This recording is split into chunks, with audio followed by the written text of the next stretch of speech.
She's back. Our resident lawyer, Despina Priala of boutique law firm Priala Legal in Runaway Bay, with us from today and every Thursday to offer her legal expertise by providing some general advice on the latest of hot topics. And don't we have a whole stack of hot topics to get through? She has experience that spans more than 25 years in the area of property and commercial law. She also prepares wills as part of estate planning and litigation just in her spare time. She's with us once again. Hello, Despina. Welcome to 2023. Welcome back.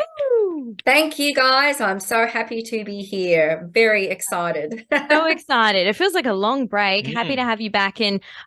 Straight off the bat, 2023, a new year means a whole bunch of new topics and things coming up just around the corner. I know, it's so exciting. So we have some really, really interesting things to talk about today, but I thought very quickly we'll just give a nice little rundown of what people might expect to hear from the show in the next few weeks. So very quick, because there's lots of interesting things that have happened over the holidays, in actual fact, on the legal side of things. But look, what we'll be talking about over the next few weeks are consumer rights. Lots of us have done Christmas shopping, I'm sure, and other shopping, you know, the post-Christmas sales. And the bills have arrived, Exactly. So we want to talk about where the shops can display a no refund notice. So we want to talk about your rights as a consumer. We also want to talk about the new laws in Queensland, the voluntary assisted dying laws. So they're actually in place now. So we want to actually give some people information about how that works. Look, there's been some interesting unfair dismissal cases as well. If you call in sick, can you get fired? So there's been a case about that. There's going to be changes to property this year. We're property people, so that is always going to be interesting. And new laws in Queensland to be fast-tracked to allow naming of accused rapists. So that's on the agenda, and Shannon Fentiman's been very busy with that. So she's also been very busy with wanting to introduce new laws in Queensland to strengthen hate crime laws. So that's also on her agenda for this year. So that's going to be interesting to talk about. And neighbourhood dog disputes. Look, there's been a few that have come out. So we want to talk about those as well. So yeah, that's a little bit of a insight into what we're going to talk about. And that's just in the first few weeks. Exactly. Holy moly. Strap yourself in, boys. Very exciting. And you did mention property just before and how things are changing. And literally only like a couple of days ago, the REIQ contracts have changed again in some way. Can you explain how?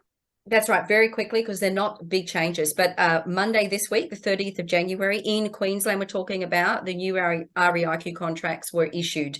And that is to take care of the e-conveyancing mandate that commences in Queensland on the 20th of February. So that's coming up in the next few weeks.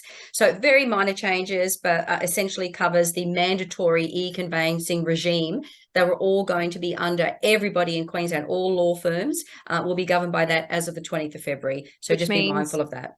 Online, no paper, it's all digital. 100%. So all property transactions, or most of them, will be done online. Yes, mandatory. So yes, your lawyer will now definitely be using the current platform we have, PEXA. So yes. Using their laptop, no more paper. That's it. Welcome to the 21st century. Yep. Crazy stuff. That's what we like to see. Yeah, moving on with technology, which is, do you feel like it happened kind of late? The fact that e-conveyancing is only... we said this last year. I think Queensland's been behind the eight ball, you know, and we're always seem to be last with everything. I don't know why that is. I wouldn't like to say Queensland's considered the slow state. I just think that we're carefully... More relaxed. We're at the beach having a maybe colada. Exactly. Or maybe we just carefully consider all the possible ramifications before we jump in. I don't know. I like it. Yep. Watch what goes wrong at the other states, then we decide. Yep. That's fair. Exactly. Well, this isn't a talk. We're not talking about other states in this particular story, but something really interesting that's happened in Italy, a defamation case, which could apply to anyone all over the world if you use emojis. Despina, what on earth is this about? Exactly. And I thought, people are wondering, why are we talking about a case in Italy? Well, this is because every man and their dog has an iPhone. And we are texting all the time. We live in this world today of electronic devices. So this is a case about using an emoji in a text message and or an email could be the same thing. And we did talk about this last year. There was a case in Australia that confirmed that the use of an emoji can be defamatory. So what we have here in this case in Italy is the same thing. So it's gone through a few courts. So it started off with a smaller or a lower court, and it's gone on appeal. And ultimately, what's been determined is that the use of this emoji, which we'll talk about which emoji in a minute, was considered defamatory. So rather than just being considered an insult, right, it was actually considered to be more aggressive or more harsh, i.e. defamatory against the person that it was made. So the emoji that we were talking about in this case is the emoji symbolizing laughter, but it's got tears on the outside. So it's almost like a sarcasm type of emoji, if I could call it that. I'm sure everybody sort of knows. It's like a laughing out loud, ha, ha, ha type emoji. Okay. So I'm sure everyone's probably got their own little. It wasn't the poo emoji. Wayne and I were guessing it wasn't the eggplant emoji. It was the laughing emoji. Okay, interesting. So probably the best word to use is the mocking emoji, really. So you're mocking someone. Yes. And then this sarcasm, bit of sarcasm. Exactly. And that wasn't taken very well, particularly in Europe. I am aware that they don't really take sarcasm very well, perhaps not as well as what we do here in Australia.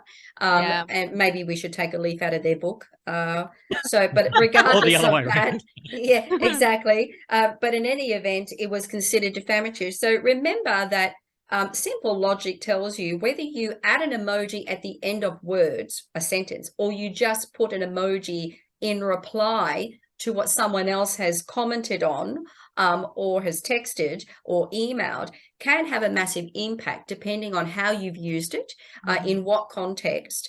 And obviously the emoji itself provides a meaning, an interpretation, which can then potentially be defamatory or not, again, depending on how they've used it, in what context, and who it's to. So if you're just sending an emoji back between friends, that's quite different to sending it to a colleague or someone that you might work with or another business in competition. So it is quite different. So always looking at the context and the circumstances within which it's being used is always important. Because like if you commented, say, on a business or a news story, just a comment, not a message, but a comment to the public, and you said, what a legend. If you put a love heart after that, that's like, what a legend. He's a legend. But if you did a sarcasm, laughy kind of face, gives it a whole new context. It's a bit condescending. Exactly right. So, and I will take some words out of what the court said in this case. So, and look, the difficulty in judging defamation too, particularly in this country, with the use of emojis, the issues that we have and the difficulty we have is that there's no mathematical precision in using an emoji, you see. So they can be deemed to be offensive or inoffensive. It depends. And that's the problem with using emojis. And, you know, I'm sure listeners are out there saying, oh, but I use emojis all the time. And like I said, if you're doing it between friends, it's probably no harm, no foul, right? But if you're doing it to a competitor in business, you're trying to slam them down, or a colleague, depending on what they may have done, maybe their conduct in their profession, and you've written to them or you've added an emoji, can have a massive impact sometimes. And I think the problem we're going to find in the future is they are becoming increasingly subject to legal interpretation. So we've had a court case in Australia that have used emojis in the terms of defamatory claims. We've now seen it in Italy, and I think it's going to increase, particularly in the US. And I came across some research when I was doing my research, as I do, and apparently there's a US study that's found that emojis have been mentioned in the court 50 times a year now between 2004 and 2019.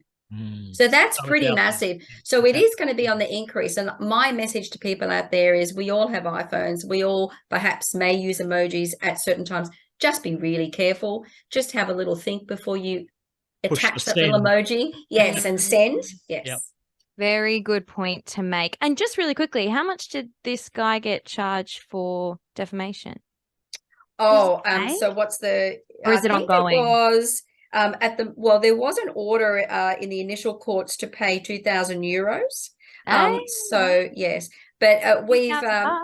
Yes, yes, yes. Yeah, interesting. So you do have to be careful. And as I said, depending on the context, could be a lot worse than that.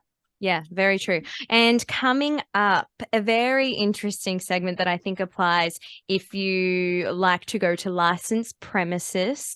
Have you ever been declined from entering a premises because of tattoos? So whether you have friends that have tattoos, I feel like every man on his dog now has tattoos. But there's a few points that Despina is going to make that kind of cover both sides of the fence. That's coming up in just a moment on Talking Law with Despina Priala.